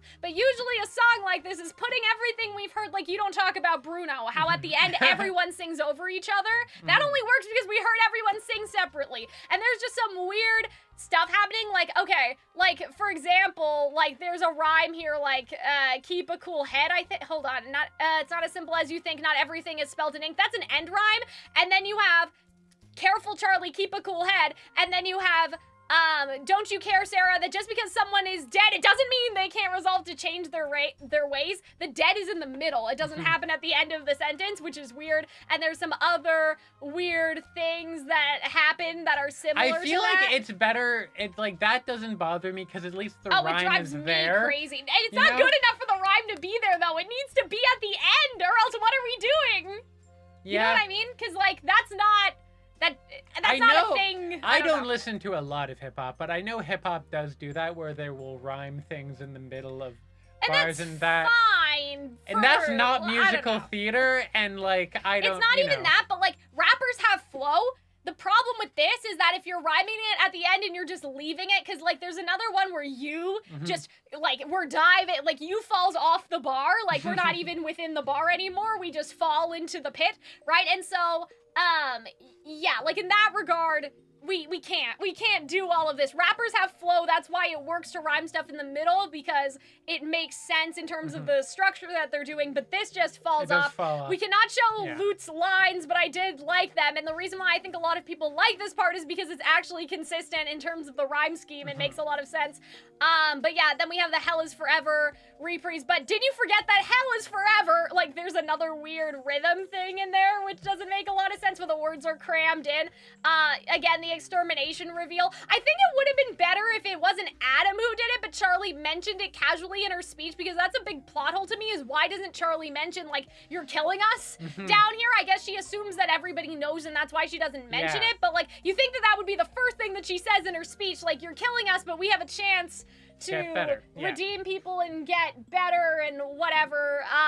But yeah, again, it's mostly Emily's part. I do like the shots though. Like, I think visually. Oh, visually it's stunning. This scene, is really good. But yeah, musically isn't part of Charlie's Sentence After Dead supposed to be a new bar? I would have to look at it more. It's just, to my ear, it sounds like it's wrong. Here's where we get into really wrong. Do what is required to think that I admired you, right? Yeah. The admired should have been at the end. I don't need your condescending. I'm not a child to protect. Was talk of virtue just pretension, which I don't know if condescension and pretension, that works. I think it does. Yeah, I think it is probably fine. But was I too naive to expect you? Again, we're just falling off. I love how you visualize it with you. Right, because protect and expect, that should be the ending rhyme, and instead we get expect you when protect was at the end, and they could have said you heed the morals you're purveying. Like, you. Also, was your spelled wrong? You are? You're purveying. You are Isn't purveying. that shouldn't be you are purveying? You are purveying. Anyway, they could have said you heed the morals you're purveying. We didn't need the two in there, so the fact that they have expect you and they don't rhyme protect and expect in the same place, bad, sinful, sins. Oh, she's swearing, that's okay. But yeah, I do like this moment. The only thing that sounds weird is that if angels can do whatever and remain in the sky, like, that is not the same as if hell is forever, then heaven must be a lie. Like, that doesn't have the same amount of syllable count, so that's weird. But I did like this moment. Like, I liked the sentiment of the moment, and I liked the reprise of Kill Them Again. I thought that was nice. But yeah, this is, again, like, what is this a reprise of? Like, you know what I mean? This is just, like, now we're getting into a whole new thing, and we're still, like, this is not One Day More. I don't know why people compared it to that, because this is, like, other things are happening suddenly in this song, and I'm like, where did this melody line come from? It should have been Charlie having a reprise of the song with her dad of more than anything than what Lucifer told her, right? And I do like why had a fact you're an angel just like us, I guess, was nice. I like that this moment, the epic music sting. Although the sting is kind of weird because it's like, duh, like it feels weird, like corny. Yeah, it does feel a little. It's a little like out of place and cheesy and unnecessary because you could just let it hang and have it be devastating. Yeah. You don't need it. You don't need the sting, you know? Oh, oops. Hopefully that went fast enough that YouTube doesn't notice. It's okay. These videos don't make any money anyway, unless people super chat. But I like how Emily says, Charlie, don't give up on this. I promise I'll figure something out. Sera is mad. I love seeing her mad. I do think that by the end of this, Adam is going to get kicked out. I think that would be funny if he ends up in hell and just gets Rogerly rounded by all the demons. Yeah, it would be like when a cop goes to prison. It's not going to be fun for him, but I do like Emily, like how she considers them human souls and that like they were uprising, like that's why I did this. It's your job to keep them happy, which again, that means they're not happy by default, right? And so I thought that this was very like pointed. I really like this. I feel like Emily's gonna tell people the truth and get heaven to also uprise too, because like their loved ones are still in hell, so I think that they will care, right? But I do like Sera as a character. I do feel like that she is a little nuanced, like she's just trying to do. I do find it very amusing that Adam drew the cool S on his. I do too, yes. I like that a lot. Okay, so we only have about a couple minutes here, so we have to hurry up and finish up. But final predictions, Emily's gonna broadcast the truth to everyone that their loved ones are dying. Alastor will tell Charlie that somebody knows how to kill the angels, because we know that he knows about Carmine. Yes. And that has been kind of dropped recently. Yes. The secret to killing the angels will do it selflessly, not with a particular weapon. It's that you kill the angels out of love. I feel like, again, at the end of the series, the exterminations will stop and there'll be temporary peace, but the idea is that Lilith wanted a way to stop the exterminations, but not for the hotel to succeed, because they don't want people to be redeemed. They still want hell. So at the end of the season, the exterminations will stop, but the conflict is still going to be, okay, now we actually get people into heaven. And then maybe Lilith is the new bad guy, and we might learn more about Lilith and what Lilith's connection to Alastor may or may not be, which we do believe. I also think that we're probably going to get a fun song about Vaggie and Charlie and about how they still like each other. I read every super chat for this. Oh, the other thing is that Charlie knew that Vaggie was an angel the whole time, but wanted her to tell her, so it's a subversion of that trope. That would be fun. Because also, her whole thing is that people can be redeemed. Yeah. So if you don't think a person can be redeemed, like, it would be hypocritical for Charlie to be like that. I think they'll have, like a... Vaggie's been tricking me the whole time, when obviously she just had a change of heart, right? Yeah. So I think it's gonna be that I wanted you to tell me when you were ready to tell me, and I'm sorry that you had that robbed of you. Yeah. Like, that you weren't able to tell me on your own terms. I think she is gonna be a little hurt, but I think it's not. But they'll have a song, and I think it'll be a banger song, because I think they understand that that's a song that needs to be good. Love song. Going to what, like, do you hear the people sing? Emily song, which may be part of do you hear the people sing, and then big finale show number are my guesses. Possibly an Alastor, like, enter into a contract with me, Charlie, because I know who killed the angels, poor unfortunate souls. And that's it. We have to go, I think, unless you have anything else that you would like to add before we leave. I think that whatever the Charlie Vaggie song's going to be, it's going to be a banger, and I think they understand it has to be a really good one. I'm incredibly excited. The finale feels like it came too soon. Yeah, I have so much beef with how they released the show. We could have milked this for months. Imagine how much fun it would have been to, like, have a week in between they announced they're going to heaven and then you have the episode in heaven. Yeah. Like, that would have been so much fun. We could have speculated. Instead, we couldn't do anything. Yeah, it's just a shame that it, like, We will not browse on YouTube, but we do have to go. My hair appointment's in 9 minutes, so we have to leave. But I hope that you guys had fun. I hope you guys enjoyed. Sorry that we really had to rush at the end, but I thought I gave us enough time for 2 hours, but I think we started a little too late. Because we did 4 episodes in 2 hours last time, but I think we got distracted talking about Alastor and Charlie on fanfiction. We talked about that for 20 minutes, and the Hunter defense squad of not being Charlie and Vaggie's aren't I worth it? Yeah, but we will go.